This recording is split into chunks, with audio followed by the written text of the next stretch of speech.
9 tahun sudah Berta menghuni rumah susun Marunda di Kecamatan Cilincing, Jakarta Utara. Selama itu pula, ia bersama sang anak bertahan menghadapi gempuran abu hitam akibat pengolahan batu bara yang terletak sekitar 2 km dari Rusun Marunda. Keluhan berupa batuk dan sesak nafas dialami wanita 40 tahun ini. Dari hasil pengecekan medis, keluhan terjadi akibat debu tipis yang menghuni saluran pernafasannya.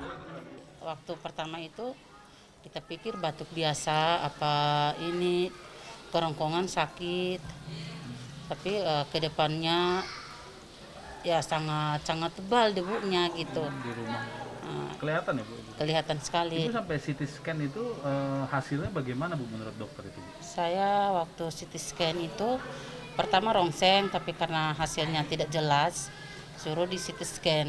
CT scan itu hasilnya itu pengaruh dari debu-debu halus. Jadi kadang kalau udah mulai kambuh itu mulai hidung gatal, kerongkongan juga gatal, terus sesak napas. Kondisi ini juga berdampak pada aktivitas sekolah di SDN 05 dan SMPN 290 Marunda. Salah satu kelas di SMPN 290 Jakarta Utara ini adalah kelas yang cukup terdampak akibat penampungan batu bara yang letaknya tidak jauh dari sekolah ini yang ada di sana. Debu-debu yang ada di kelas ini cukup banyak menempel dan membuat siswa harus membersihkan kelas mereka setiap harinya setelah pelajaran usai. Dari jendela kelas di lantai 4 gedung sekolah, tumpukan batu bara tampak jelas dan menjadi pemandangan sehari-hari yang disaksikan siswa. Debu yang berterbangan karena arah anginnya memang arah angin ke arah sekolah dan juga ke rusun ya.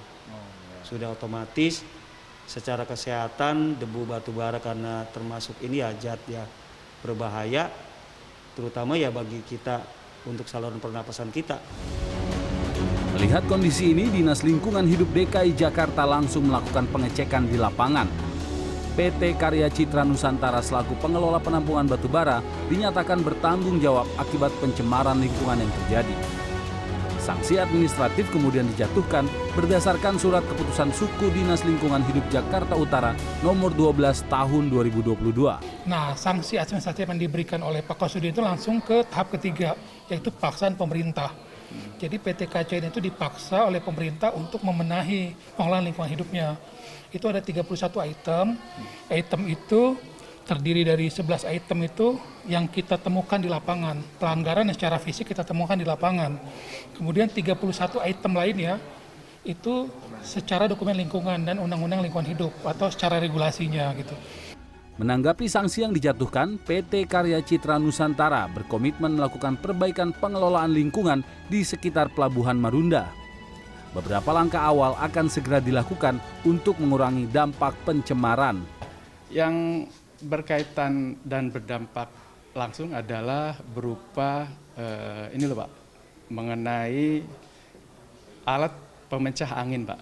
Jadi nanti kita pasang, sekarang lagi dikonstruksiin, jadi kita pasang alat untuk pemecah angin sehingga angin yang bertiup dari stockpile ke masyarakat itu bisa energinya terkurangi karena dia akan terpecah dengan sendirinya. Dengan berharap dengan ada alat itu maka debu batu bara juga tidak terlalu jauh untuk nyebar. Penampungan batu bara di Pelabuhan Marunda sudah ada sejak lama. Namun warga merasa dampak pencemaran udara kian meningkat sejak 4 tahun belakangan. Masyarakat berharap agar perusahaan berkomitmen menjalankan sanksi yang telah ditetapkan pemerintah. Edo Eka Rizky, Fordanto Bimantoro, Jakarta.